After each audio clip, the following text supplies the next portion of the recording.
ప్రముఖ గాయని ఆశా భోస్లే మృతి పట్ల సినీ రాజకీయ ప్రముఖులు తీవ్ర దిగ్భ్రాంతి వ్యక్తం చేశారు.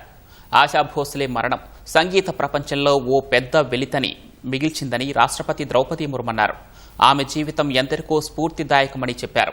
ఆశా భోస్లే మరణం సంగీత ప్రపంచానికి తీరని లోటని ప్రధాని నరేంద్ర మోదీ తెలిపారు. దశాబ్దాల పాటు సాగిన ఆమె సంగీత ప్రస్థానం భారతీయ సాంస్కృతిక వారసత్వాన్ని సుసంపన్నం చేసిందని అన్నారు. ఆమె పాడిన మధుర గీతాలు ప్రపంచవ్యాప్తంగా కోట్లాది మంది హృదయాలను తాకాయని చెప్పారు. ఆశా భోస్లే స్వరంలో ఎప్పుడూ ఓ ప్రకాశం ఉండేదని ప్రధాని పేర్కొన్నారు. ఈ కష్టకాలంలో ఆమె కుటుంబ సభ్యులకు ప్రగాఢ సానుభూతి తెలియజేస్తున్నట్లు ప్రధాని ఎక్స్ వేదికగా చెప్పారు.